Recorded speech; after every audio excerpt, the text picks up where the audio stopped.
Welcome to the Times of Israel's The Reel Schmooze, bringing you all the entertainment news and movie reviews a Jew can use. I am your host, Amanda Borschel-Dan, here with our movie maven, Jordan Hoffman. Jordan, thank you so much for joining me from Smurfland. Yeah, I know. For the few of you that decide to listen to this podcast on YouTube and can watch, I look like a Smurf because it's very cold in my house this morning, and I'm wearing.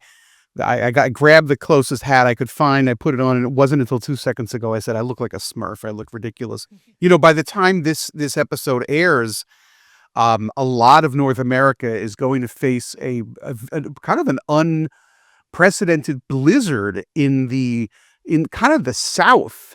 Like Virginia and North Carolina are going to get hit with potentially 2+ feet of snow, which they don't know from snow. And Nashville, Tennessee might get 2 feet of snow. When Buffalo, New York gets hit with snow, it's like, what's the big mitzvah? It's some snow. But they don't know from snow in Nashville. They're gonna. I'm sounding joking around, but it's gonna be very dangerous. So It is so dangerous. And when it very rarely snows here, it doesn't snow exactly where I live, but in Jerusalem, for example, people just abandon their vehicles. They have no idea how to drive on a good weather day and then add snow to it. It's just terrible. Yeah. So please be careful. And let me just repeat that Israeli winters, truly a reason to make Aliyah come to. I know.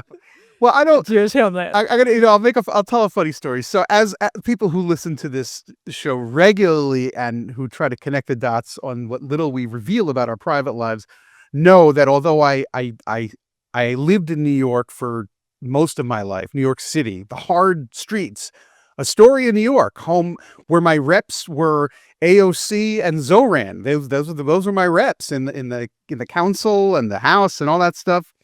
I recently moved to central New Jersey, and in the late summer, and then wintertime came, and there was a big snow, and I had to get out the shovel, and I'm like, oh, this sucks. This is not fun at all. I'm hurting my back.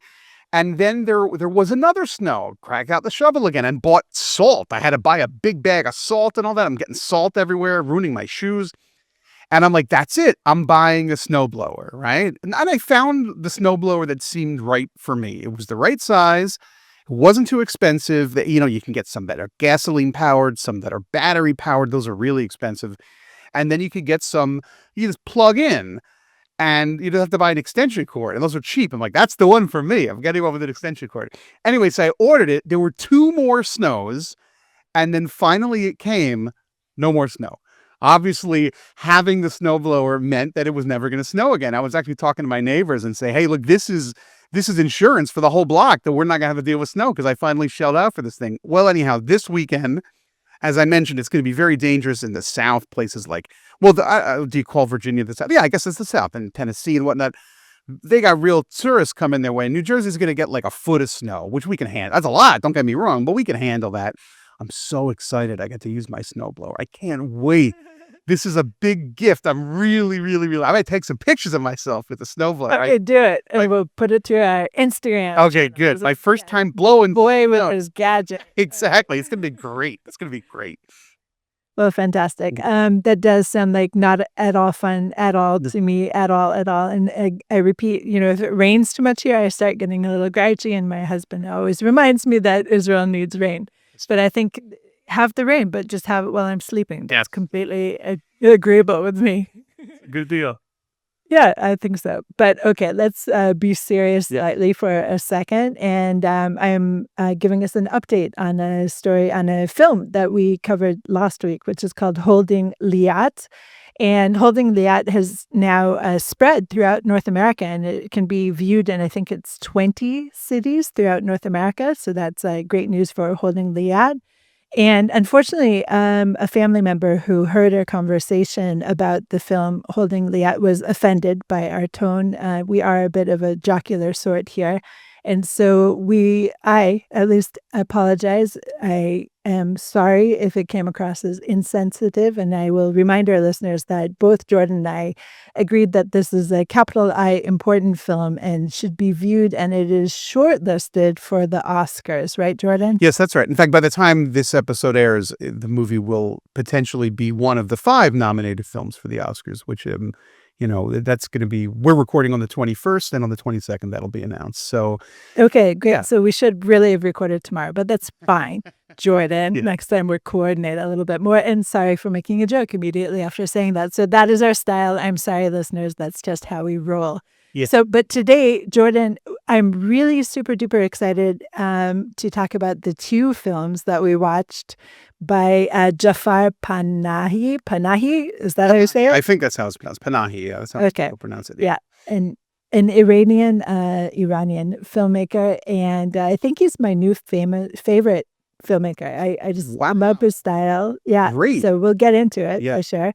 But first, you were going to bring us a bit of a jangle, correct? Yeah, there's we always try to keep aware of what's happening with Jews in popular culture and celebrity, and there's a television show that kind of came out of nowhere for me that I have never seen, so I can't speak to it with any real insight. But it's called The Traitors, and I think it's one of these reality TV shows where it's kind of based, from what I understand, it's based on like the parlor game Mafia, where somebody, it's also called like, it's like you sit around and somebody has a secret and you have to kind of figure out who the secret is. So it's like a group of people, and one of them is quote unquote the traitor, and you have to vote people off and whatnot. I don't really know too much about the specifics, but it's a show that has got a lot of attention. And the big villain on the show, who just was voted off and made a lot of headlines prior to his dismissal and during it, is Michael Rapaport, who up until a few years ago was just sort of a character actor, very New York, very Jewish, very loud, kind of like what Lenny Bruce would call a junkyard Jew. We talked about a few weeks ago, we covered the film Marty Supreme, and we maybe threw that term around a little bit. And Marty Supreme is set in the 50s, but had it been set in 2025, 2026, you might have a Michael Rapaport style character in there. And, he's been in some Spike Lee movies. He's been in some Woody Allen movies. And he had a podcast, and he's kind of a loudmouth, but by design. That's his shtick. And then anyhow, in recent years, he has become a very, very, very vocal, perhaps some might even say too vocal, supporter of Israel and defender against anti-Semitism. And he can sometimes go, in my opinion, he could be a little too far. He can say things that are a little aggressive and, but that's his shtick. Anyhow, the wider world became aware of Michael Rapaport in the last few weeks. And, he became a big internet villain. He kind of already was an internet villain because most of the internet, at least in New York media, hates anybody that doesn't think Israel should just close and disappear. And he was one who says, no, I'm a Zionist, and let me explain why. And that's anathema to these people. But the wider world got to see him, and he's a big brash. Hey, what do you want from me?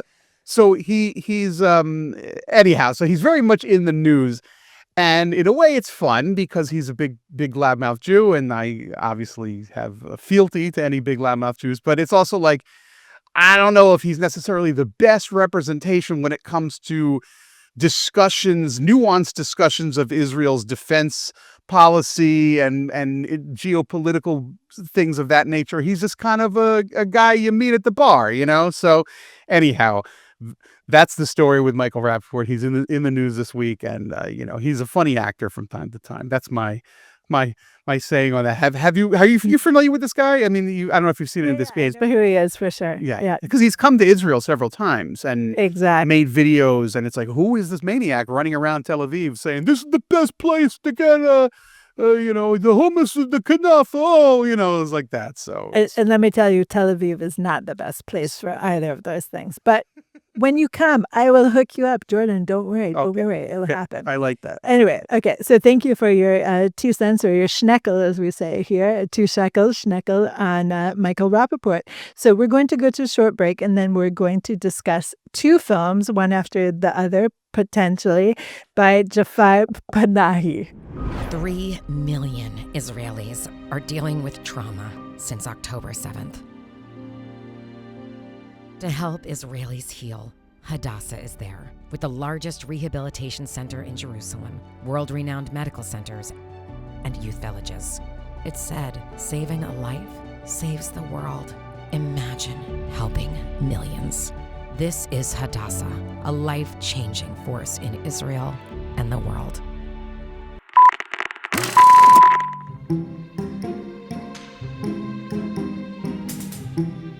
I'm Amanda Borschel-Dan here with our movie maven, Jordan Hoffman.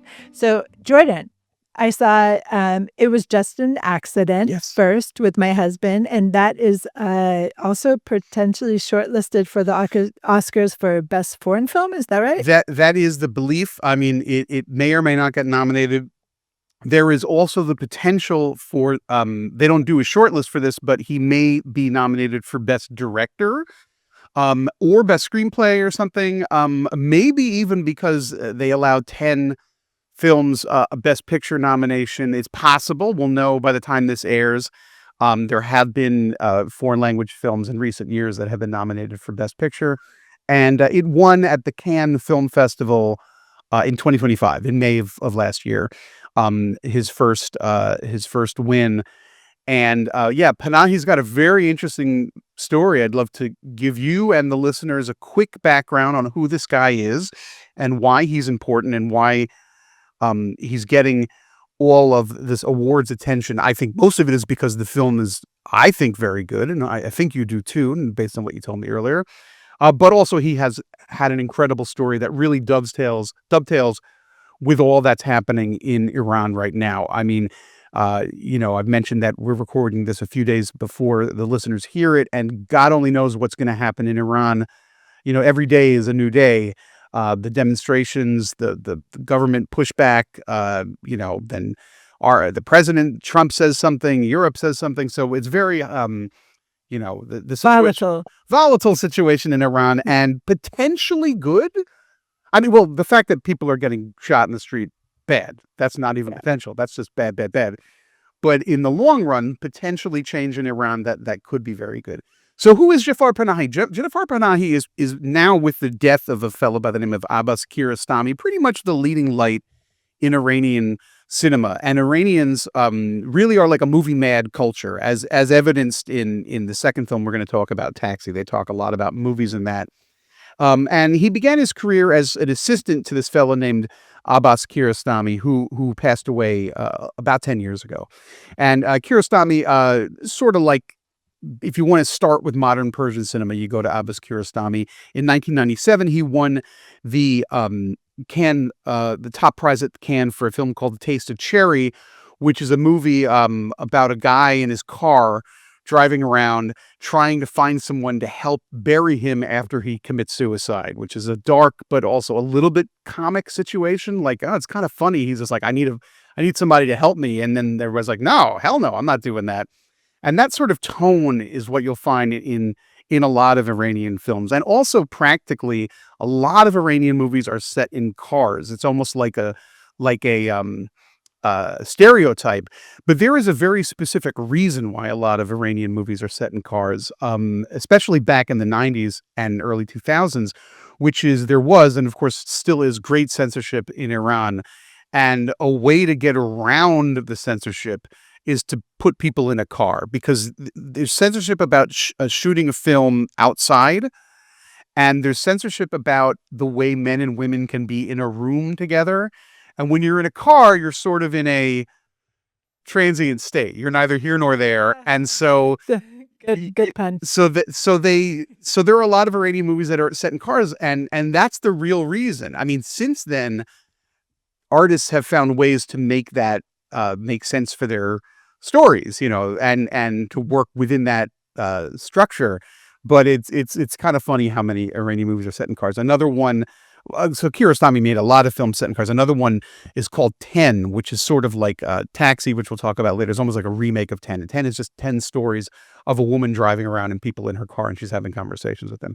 Anyhow, so but let's forget about Kiarostami and talk about Jafar Panahi, which is the guy we saw 2 films. His first movie came out in 1995 called The White Balloon. It's a very touching story about little kids kind of romping around Tehran, and put him on the international map. And then in a few films later, in the year 2000, he made a movie called The Circle. And this is when he started getting into trouble, because The Circle is a series of vignettes about women who are being, Iranian culture not being too fond or helpful toward women's rights, and women helping other women. And the movie is called The Circle because it kind of goes like someone hands the story baton to somebody else after they help another woman helps another woman. It kind of goes around. And it's a fascinating and really, really good movie, but it did not paint Iranian society in the most positive light. It was critical. And this kind of put him on, put an X on him. And after a few more films, he found himself arrested. And it was claimed that he was working on a movie that was very, very critical of the state about the democratic protests. And he claims that's not true. But he was sent to prison for a while, and not just sent to a white collar prison. He was sent to Evin or Evin, I don't know how it's pronounced, Evin prison, Evin, which is like a notorious spot in Iran that you do not want to go to. And this kind of leads to this. It was just an accident, the film we're going to talk about first, because although it's kind of hard to find, with Panahi, he's always a little bit vague about the specifics of his life. He did not have a good experience in prison, let's put it that way. And there's a lot of autobiographical stuff that happens in the newer film. In 2011, he was put under house arrest, and he was told that he could not make a film for 20 years, and he couldn't leave the country for, I want to say 9 years or something like that. And what happened the following year is that he did make a film in his house called This Is Not a Film. And it's set in his apartment. And it's basically him describing a movie he would make if he could make it. And he's like reading dialogue and he's blocking it out in his apartment. That sounds incredibly boring, but it's actually very clever because Panahi has a very good sense of humor, very dry, very subtle sense of humor. This movie was then smuggled out of the country on a flash drive. The lore is that it was smuggled out in a birthday cake, but there are some say that that's actually not true, but some say, oh, Panahi's is pretending it's not true because it is true, so nobody really knows.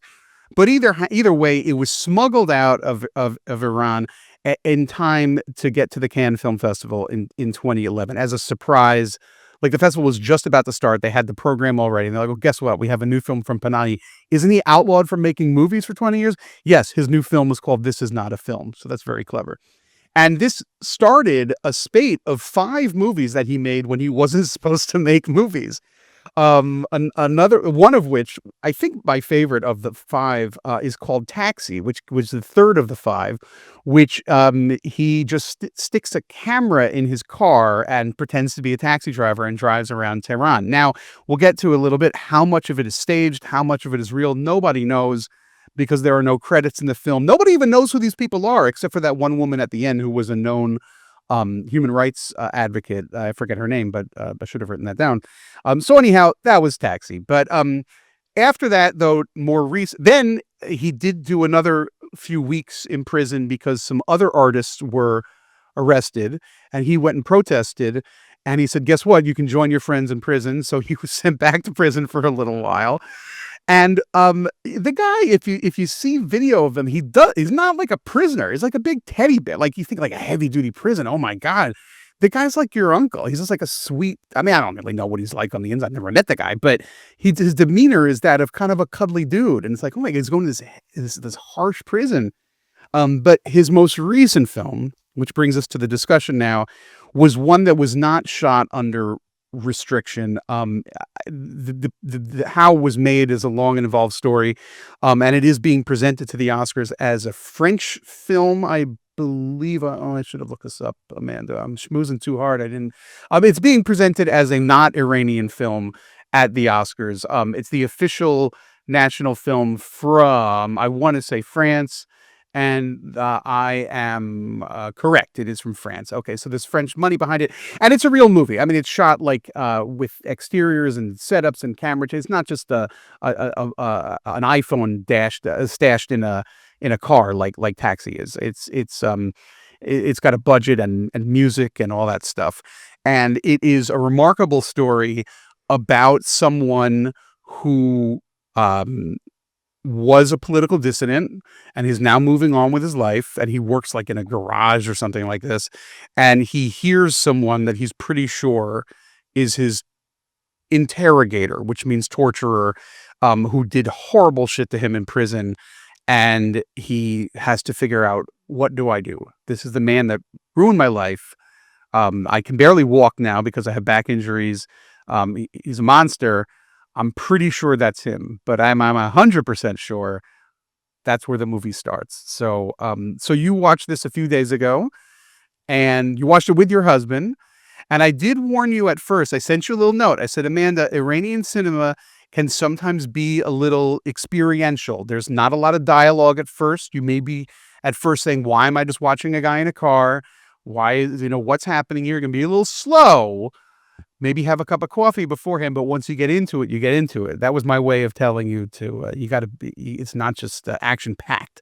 So I was a little worried that you may not like it, but it sounds like you did. So the beginning is actually pretty menacing in a way. It's this family driving in a car, as you said, that's a vehicle of Iranian film. And it's this father with his wife, the mother, who is heavily pregnant, and there's a girl in the back seat who's about 5. And in the beginning, they're driving on this dark road. You don't know where they're going. And that's always a bit sinister, And they're kind of smiling at each other like, oh, isn't life beautiful? Yay, yay. And then the daughter in the back seat becomes a 5-year-old normal girl, and she's annoying and, loud. And then they hit a dog. The car hits a dog, which you just are like, oh, that's terrible. And it kind of breaks the sinister aspect of it, but then there's always this undercurrent of sinister in it. So I have to say that I was gripped from the first, and then how it just passes the perspective from person to person is, masterfully done. And of course, we're reading the film because neither of us speak Farsi, and but the language itself is just lovely to hear. It's so lyrical. And you're just gripped. You're gripped from the beginning. And what was my question, was this actually filmed in Iran? Yes, it was filmed. I mean, it was done kind of in secret. They didn't alert the whatever they call it, the film board or whatever. But it was done more like, there are camera setups. It was done in secret, but it wasn't like shot guerrilla style. You would never know that it was shot in secret, but it was shot in Tehran, and then I guess the outskirts, because there are a lot of incredible scenes where they go to the desert, because like I mentioned, the guy, we can tell a little bit about the beginning of the story. A little bit. Yeah. He the person that you just described, who is in the car, seems like a nice dad. And he hits the dog. He goes to a garage and he's like, my car is all messed up. And there's like a worker in the back. And the guy who's the father, has a false leg, a prosthetic leg, and it squeaks, and it has a very telltale specific squeak. And as soon as that squeak happens, the guy in the back who's on the phone turns into a ghost. He's like, oh my God. Yeah. And then he hears the voice. He's like, oh, where's the bathroom? And he's like, that's my guy. Like, he knows it.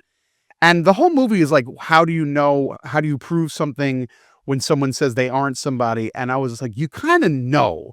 Like, sometimes when somebody's lying to you, and you're like, come on, be honest. And they're like, no, I'm being totally honest. And like, when somebody's lying to you. So he knows in his molecules, that's my guy. So he does. Okay, Jordan. Yeah. Jordan. Yeah. Wait a minute. Yeah. Okay, so I was not sure the guy was lying. Were you sure the guy was lying at that point? I mean, no, that's the whole movie. Well, we should say that the movie does come to a conclusion. But the whole movie is like, I don't know, because then what happens is he kidnaps the guy, hits him over the head with a shovel. and brings him out to the desert. He's going to kill him. And he's like, you ruined my life. You ruined so many lives. You must face judgment. And the guy starts pleading, begging, crying, saying, I'm not who you think I am. And then it's like, oh, shit. Maybe he's not, because he never saw him. That's the point. They were all blindfolded. They were all blindfolded. Right. So it's all because he picks up this ragtag group of other people who had been interrogated, tortured by this guy, but they were all blindfolded. Right. And so there is this like shadow of a doubt that carries you through the entire film, in my opinion. Yeah, well, that's my husband. It was like, oh yeah, obviously. I don't know. Maybe. But I don't know. Did you think obviously? I did, but I also, and at first you're like, get him, hit him over the head with a shovel, kill this bastard. And then when he's like, it's not me, I'll be like, oh my God, I could never, I would be unsure, and I would be like, ugh. And then, so the movie becomes it's like a Dostoevsky story. It becomes a philosophical thing. Like, when is the point, what is the point of vengeance? What are you getting from it? But you mentioned the ragtag team. This is a very serious film, but it's not. It's kind of funny. There's a lot of comedy in it. So he gets this, he goes to a guy like, this is, you have to help me. Is it really, they call him Peg Leg. Is it really Peg Leg? And the first guy's like, leave me out of it, buddy. I'm moving on in my life, but go talk to so-and-so. So he goes to talk to so-and-so, and she's along for the ride. Right. Yeah, but don't go into too many details. Well, I don't want to give too many details, but I do have to say that there's about 5 people that join him. So there's him, so-and-so, and then so-and-so and so-and-so, right, and then so-and-so. Yeah, so it's 5 altogether. And 2 of them are getting wedding pictures taken because they're getting married the next day. Well, this is not a spoiler. It's in the poster. Okay. She's in her wedding gown the whole time, which is just like, so it's absurd because it's like they're in the desert. They're dealing with this heavy philosophical thing, this violence, and she's in her wedding gown, and one of the guys is dressed as a groom. And it just makes for a preposterous visual. Now, one could say also, oh, this is incredibly symbolic because they're, a marriage moving forward or whatever. It's also just a wacky thing to look at. And half the time I'm thinking she's going to get her wedding dress dirty because they're romping around in the desert. I know. It's like, lady, listen to this skirt. What? Yeah. I know. And because they're having their photos taken the day before the wedding. No time to get that dress cleaned. That's all I can think about. But I think that's part of Panahi's genius is like, it's such a strange, specific situation. Yeah. Then there are other, and I won't get into the generalities, but they go on like other little adventures. Like they keep having what you call 1 step forward, 2 step back. They're trying to find a resolution, but then something happens and they have to leave. And there's all these insane kind of like Looney Tunes adventures they have. And there's a recurring theme, which is something that I didn't really know about Iranian culture until watching this film, which is the tipping culture in Iran. Tipping or bribe. Yeah, well, with the police, it was bribes for sure. Yeah. But whenever you do anything, they're like, if you're involved in any sort of monetary transaction, there's just like a bald-faced, just brutal, and then you want to add something, right? And I'm like, wow. Right. Like in America, more and more, if you go and get a cup of coffee, they spin the little iPad around if you're paying with a credit card, and it says, do you want to add 15%, 20%? And, or no. And of course you can't hit no because then you're a jerk, right? So you go, oh, geez, what do I add? And then, but here it's not even, it's just like they just say it out loud. Don't you want to add more? Or I added 300 tomas to your bill. That's okay, right? And the guy's like, not really. And especially because they don't want to give away their identity. There's all this wacky stuff with bank cards, and it's very, very funny and probably very, very real. So I love that aspect of it the most. I mean, learning about a new culture through a film is really the way you do it. Like that's going to stick in your head forever. You're going to know, let's be optimistic and say in 10 years, Iran is going to be a nice, normal not westernized, but democratic culture, and travel there, and we're going to visit Iran, and they're going to love us and we're going to love them. And we're going to know, but the tipping is crazy there. We're going to know that from the film because it's going to stick in our head. It's a specific thing. So I don't know. Yeah, I loved learning about the culture. I loved in both of these films seeing the sights, seeing the sights of Tehran, where I'm less optimistic than you are, and I don't think I will ever get to Iran. but it was amazing to travel through the country. And that's what I liked about that documentary we saw a gazillion months ago that was Yes. in this like Iranian village. Breaking through rocks or cutting through rocks, I think it was called. Yeah, Yeah. where you just see the countryside and like, wow, who knew? You know? Yeah. Yeah. So yeah. So okay, in sum, I think we're at the in sum part. Yeah. I would also like to add that it's throughout the whole film, there's this conflict of doing the right thing, even when you're presented with an opportunity to have, the sweetest vengeance possible that is even justified. And that I found really compelling throughout the whole thing too. So I loved it. I thought it was, very funny in the right kind of funny way, not slapstick, but it was just so clever and really amazing to experience what it's like to live under oppression Yeah. and still try to have a quote unquote normal life. But you can't because Yeah. we're living under the regime and it colors every single thing, every single aspect, including your wedding day. Right. Right. So, Yeah. yeah. And it's not like dystopian sci-fi. It's like these are mundane problems. The woman's just getting pictures taken and she has her life interrupted. I'll put on my cinephile hat for a moment and say there are some really remarkable uses of sound design and not just the peg leg squeak. I mean, there's a lot of Right. bird calls. You hear a lot of birds. You don't actually see them. So you don't know whether those were added in afterwards for effect. I believe that they probably were. There's like birds squawking and cawing are like another character in this film. There are some very innovative uses of long takes. I don't know if you realize that, but that shot at the end in the desert with the red light from the car, that was like a 10-minute shot, no interruptions. And different people are walking in and giving a speech and another person's walking in. That was just camera on a tripod, go like a play, but it's a close-up, so it's incredibly gripping. And Okay, I'm glad you mentioned the play thing, and I will let you finish your sentence in 1 second, but my memory is so fleeting. If I don't say it, it'll be gone. So my husband's impression of this movie, I thought was also very spot on, that he said as a movie, he would prefer to have seen it on stage as a play because it is just a few actors and it's a few sets as well. But the intimacy of the material and the intimacy of the acting between the different characters, for him at least, seemed better suited for a play. Well, yes, I mean, it could be adapted into play, absolutely. I think, given the sort of censorship rules that Panahi has, maybe it wasn't as cinematic as you might expect. But I think, I don't know, I think it really works as a movie with the sound design and what you were allowed to hear. I'm going to say nothing about the very ending, but it's the last moments are just like edge of your seat. Brilliant. Just really good, I would say. Yeah, so it's a very good movie. Yeah. I mean, it won, like I say, it won the top prize at Cannes last year with good cause.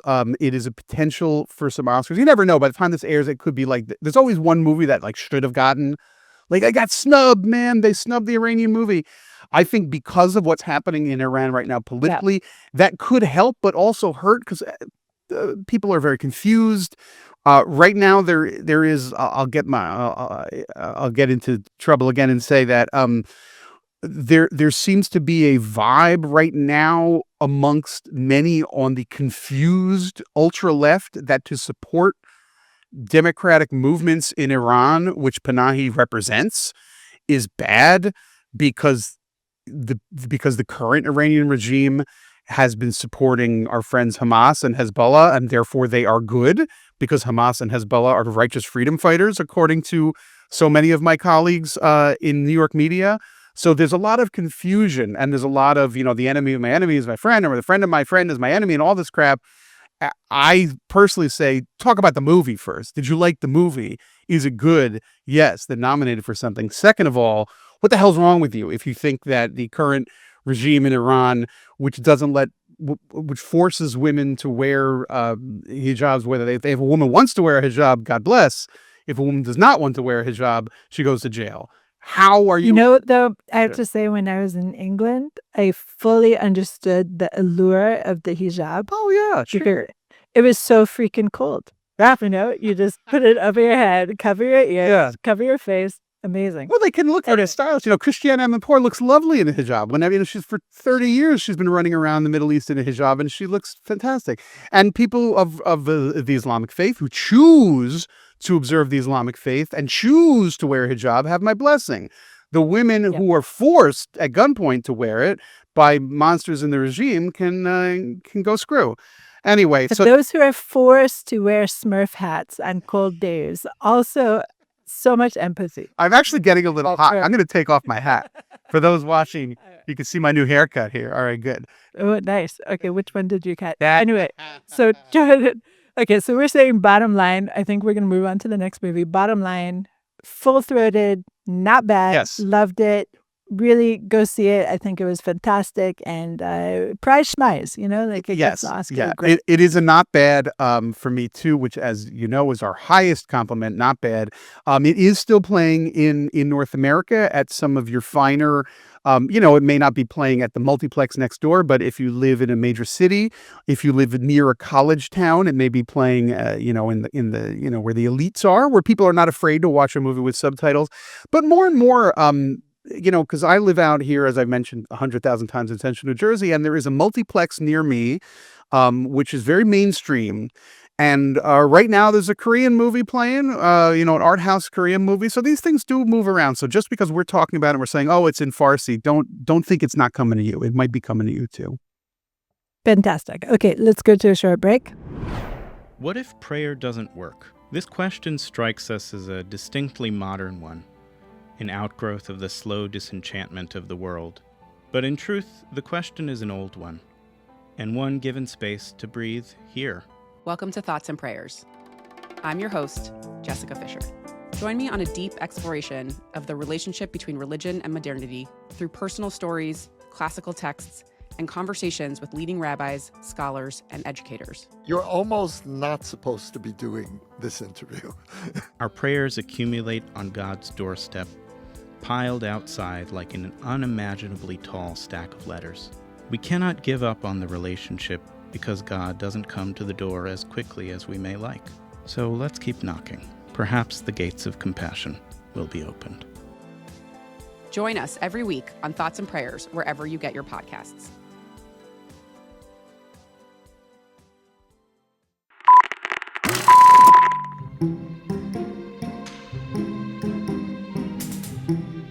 And we're back. I'm Amanda Borschel-Dan here with our movie maven, Jordan Hoffman. So Jordan, the second film we're going to talk about is called Taxi, and it came out in 2015. So this predates by a decade. And you kind of set it up already. It is our hero of the hour, Jafar Panahi, pretending to be a taxi driver and has a dash cam going on. And we hear these amazing conversations and just the most ludicrous things happen throughout the day. I watched it with my 20-year-old son who's home on leave from the army, and he loved it. Wow, that's really cool. Absolutely. That's really great. Well, the reason why I chose this one specifically is I wanted to make sure that we covered Panahi's years under house arrest when he was making movies with no budget, illegally, and at great risk. And, what was he doing with that is making very watchable and funny little stories, but also films that are slyly, critical of the establishment. And this is my favorite of the bunch. It did win the top prize at the Berlin Festival. And for those who are interested in watching it, the movie is called Taxi. And there are a lot of movies called Taxi. There's a French film called Taxi. There was an American remake of that French film. There is, of course, the very famous television series called Taxi. And there's a lot of other things. So if you're searching for it online, you kind of have to put in the director's name, Jafar Panahi. It's also sometimes referred to Taxi Tehran. And I will say that if you go to YouTube and type in Taxi Tehran full English subtitles, you'll find it. And normally I don't necessarily recommend watching movies without paying for them, but that is an element of the film. One of the first people that our taxi driver, Jafar Panahi, and picks up a guy who may or may not be an actor, we don't know, is a guy who pirates movies. and he's like wheeling and dealing. He's like, "Hey, I got the new Woody Allen. I got the new Nuri Bilge Ceylan." You know, it's sort of. If ever there was a movie you should watch on YouTube in a quasi legal fashion, it's a good print too. It's not like a chewed up print. Oh yeah, I had to watch it that way because I couldn't find it legally in Israel through any of the streaming services. So that's how we watched it. Yeah, it's very in league with the film itself that you watch it that way. For sure. Yeah. But Jordan, you kind of skipped over some of the passengers, and we should not go through each one. It's about 15, 10 or so. I don't know. Yeah, for sure. But the first scene, with passengers is just astounding because, again, you're just thinking, are these people actors? Are they real people? It's so confusing. And the whole way it plays out is so scripted, but it could just be real life. Yeah. And just fascinating. And I'll just kind of set it up because it definitely closes a circle on the film to know that the first character that he picks up is a crook, essentially. Yeah. And not only a crook, but a crook who is calling for the institution of hanging for people who steal petty items such as tires. Yeah, he's a thief, but he doesn't, he looks down on those who steal from the poor.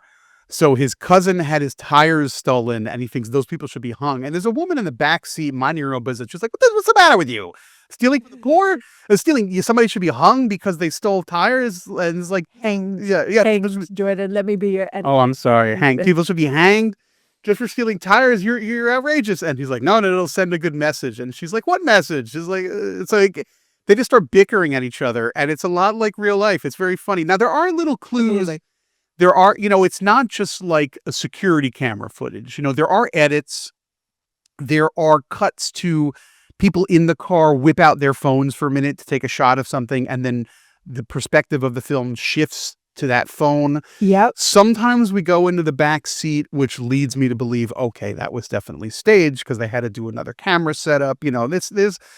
There are elements in there and you can kind of read between the lines that some things are staged. But then there are parts where people are in the car kind of looking right at the camera and it looks, you're not supposed to look directly in the lens if you're acting in a movie. So you really don't know.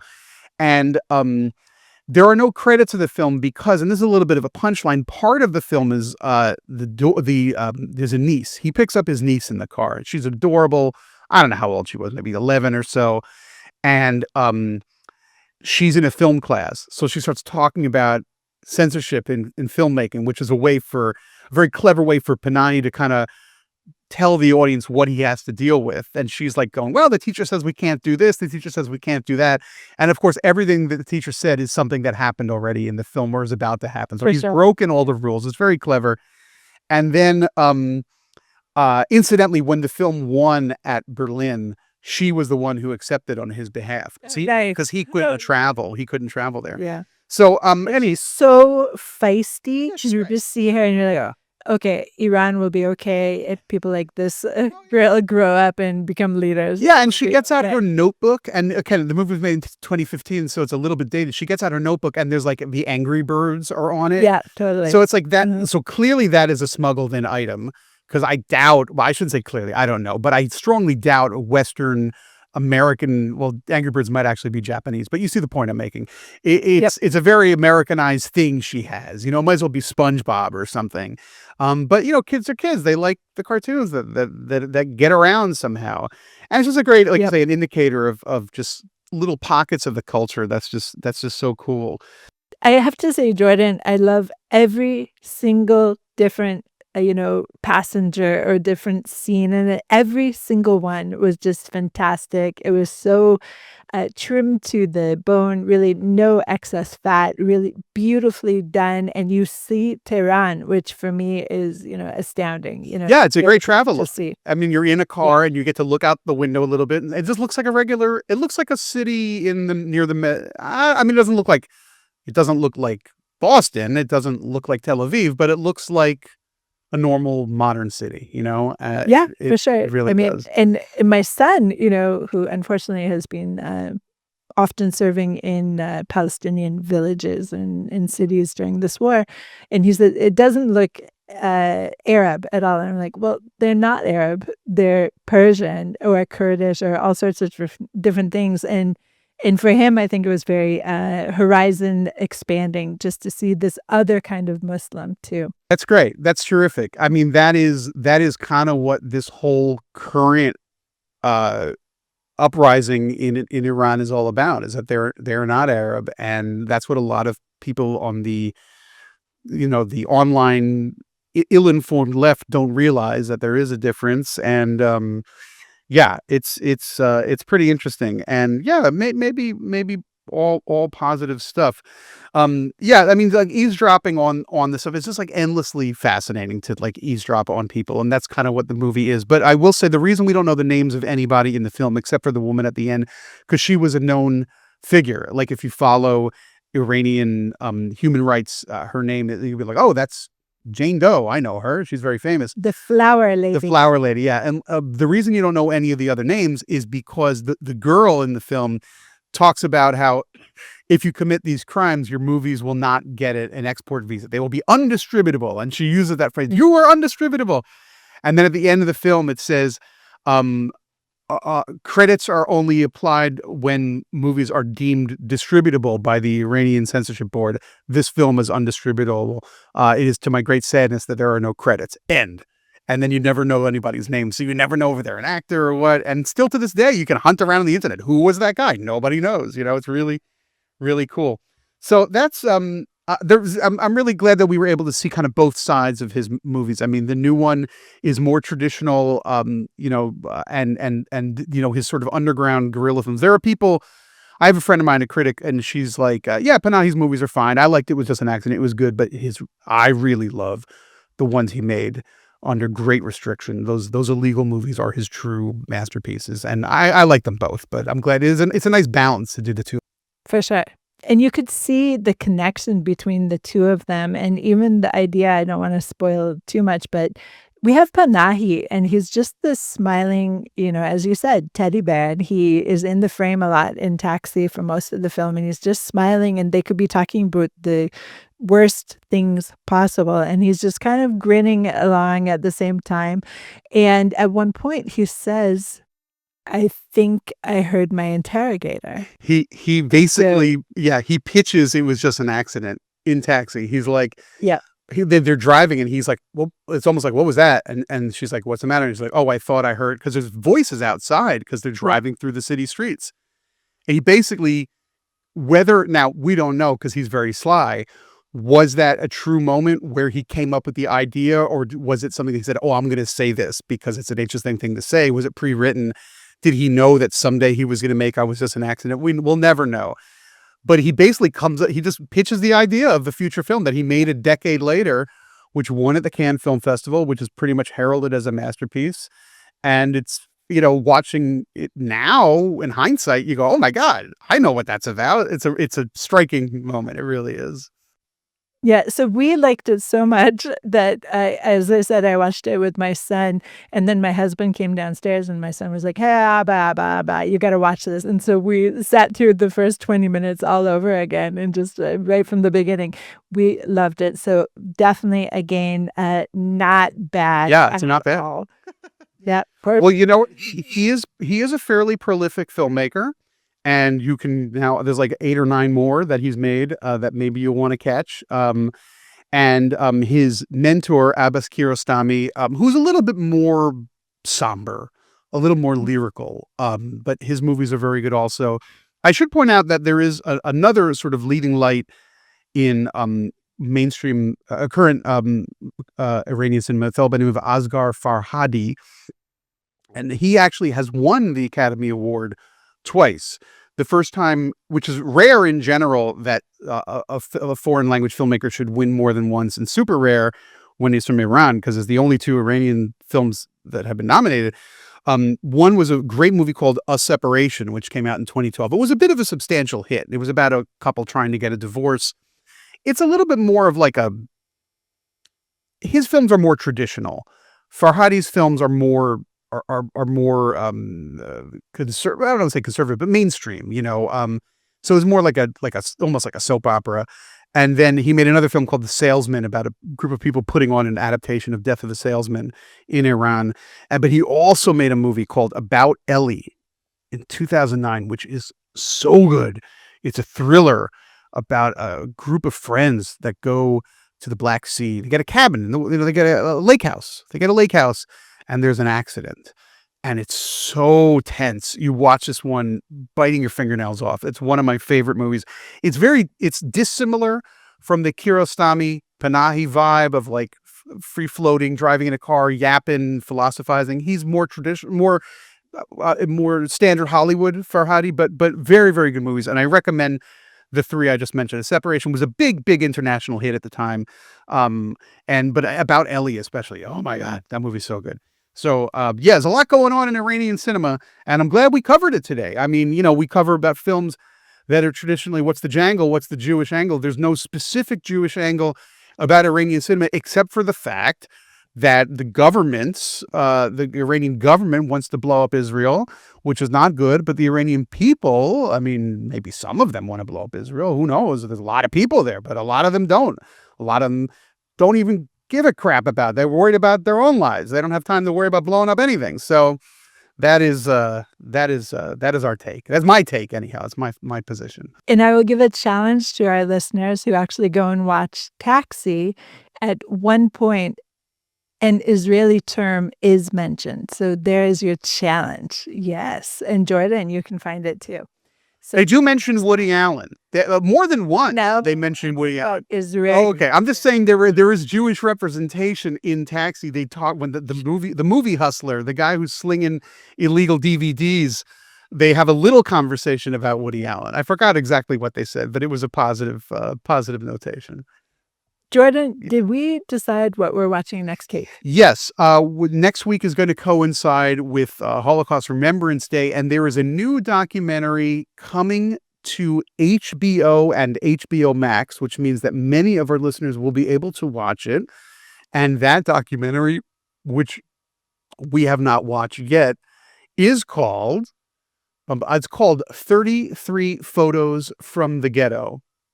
And Okay. 33 Photos from the Ghetto is I haven't seen it yet, but it is I believe a documentary about someone somewhere found new archival images from the Warsaw Ghetto. 33 of them, I would imagine, based on the title. Yep. So that's what that film is about, and we're going to see it. And then we had mentioned that we may also touch upon, we didn't do anything too heavy. We didn't want to do Schindler's List or, the Zone of Silence or something like that. So we thought we might also touch on the film A Real Pain, which... oh, right. Yes. Okay. Because we both already seen it. I don't know if you're going to watch it again or not. I've actually seen it more than once. Probably not. Maybe watch the first 20 minutes. How does that sound? Okay, good idea. Okay. Yeah, okay, deal. I will do that. But we'll talk about that. Wow, okay.